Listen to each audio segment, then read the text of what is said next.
श्रावण में अगर मान लो एक दिन आपका निकल भी गया, 2 दिन आपके छूट भी गए, कोई दिक्कत की बात नहीं। जो पेड़ तुम्हारे यहाँ लगाओ, जो पौधा तुम्हारे यहाँ लगाओ, जो वृक्ष तुम्हारे यहाँ लगाओ, जो प्यारा तुम्हारे यहाँ, कुंडी तुम्हारे यहाँ, उसी की मिट्टी को, उसी के पेड़ के नीचे, उसी पौधे के नीचे उस मिट्टी को थोड़ा सा हाथ से उसको उठाकर एक लिंग की आकृति बना ले। उसमें जलाधारी बनाने की जरूरत नहीं, केवल लिंग की आकृति बनाकर उसी की पूजन वही कर पानी चढ़ाकर 15 से 20 मिनट बाद अपना काम करने के बाद उसी को उसी मिट्टी में विसर्जन कर दें अपनी कामना कर देव महादेव 2 महीने के बाद क्या देगा ये वही जान सकता है। और ध्यान रखें मेरी बेटियां, ध्यान रखें मेरे बेटाएं, मेरी माताएं इस बात का ध्यान रखें, बेटियां ध्यान रखें, मेरी माताएं ध्यान रखें, मेरे भाई ध्यान रखें। जिस दिन तुम्हारा मन करे, जिस दिन तुम्हारा दिल करे, उस दिन घर में पार्थिव शिवलिंग का निर्माण कर लिया। जिस दिन तुम्हारा दिल कर जाए कि आज मेरा मन है मैं पार्थिव शिवलिंग बनाऊं, गमले में से मट्टी लो, खेत में से मट्टी लो, जहां से मट्टी ले सकते हो। घर के बाहर कोई गमला हो, बगीचा हो, शहरों में जमीन पर कहाँ मट्टी ढूंढने जाओगे, तुम्हारे को गमले लगे तो उसमें से मट्टी ले लो, पर छोटा सा पार्थिव शिवलिंग की पूजा की तरह करने को अपने घर की मिट्टी या करें पेड़ पौधे के पास जो भी मिट्टी वहाँ की मिट्टी उठाकर से शिवलिंग का आकार बनाकर भगवान भोलेनाथ की विशेष आराधना यह सावन सोमवार की थाली भोलेनाथ जी की पूजा अर्चना करने वाले। हेलो एवरीवन, जब भी सावन में पार्थिव शिवलिंग की पूजा करें तो 2 लोटे जल से स्नान कराना चाहिए। कहते हैं भगवान भोलेनाथ जी को सावन के महीने में 2 लोटा जल चढ़ाने वाले की सभी मनोकामनाएं पूर्ण हो जाती है। श्री शिवाय नमस्तुभ्यं, श्री शिवाय नमस्तुभ्यं, श्री शिवाय नमस्तुभ्यं, श्री शिवाय नमस्तुभ्यं।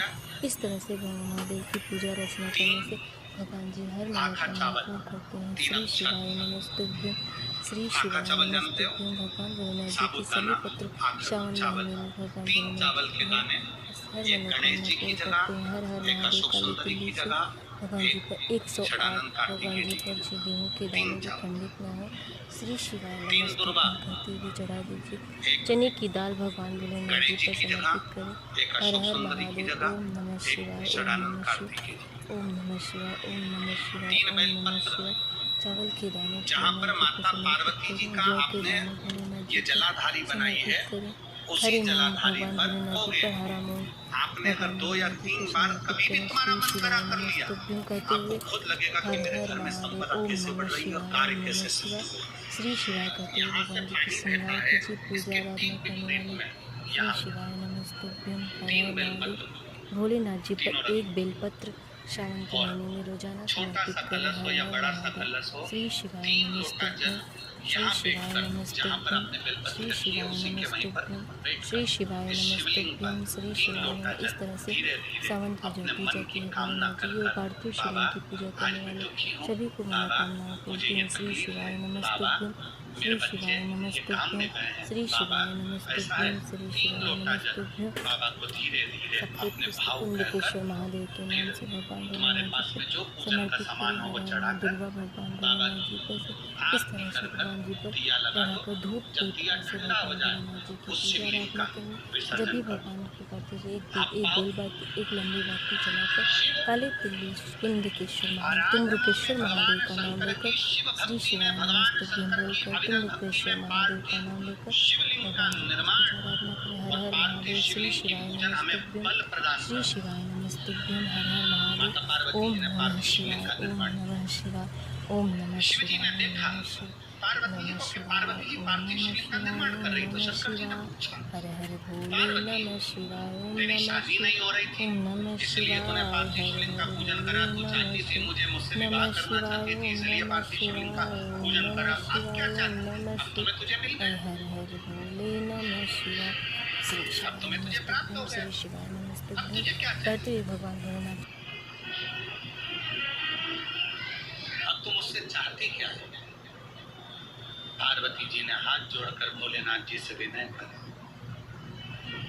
अब मुझे कुछ नहीं चाहिए, बस इतना चाहिए कि पर रहूं या शमशान में रहूं, जहां भी रहूं, मेरे हृदय में कभी भी दुख ना हो। मैं प्रसन्न होकर अपनी जिंदगी को आपकी सेवा करते करते निकाल दूं।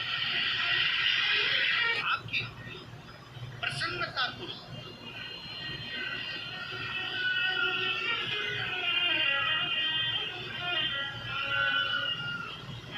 आप सबको मालूम होगा रावण क्या करता था।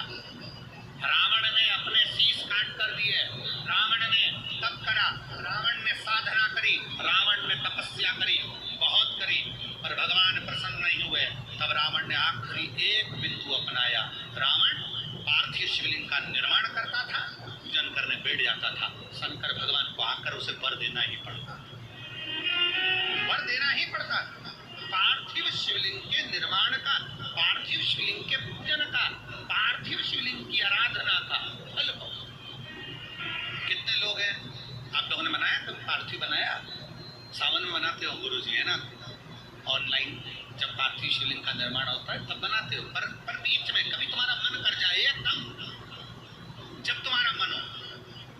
अब कई लोग कहते हैं गुरु जी पार्थिव लिंग का पूजन होना जरूरी है, या ऐसा जरूरी है, या वैसा जरूरी है। शिव महापुराण की कथा कहती है बच्चे हो, बच्ची हो, शादी हो गई नहीं हुई, विवाह हो गया, जैसे भी हो, आप जैसे हो वैसे पार्थिव लिंग का निर्माण करो।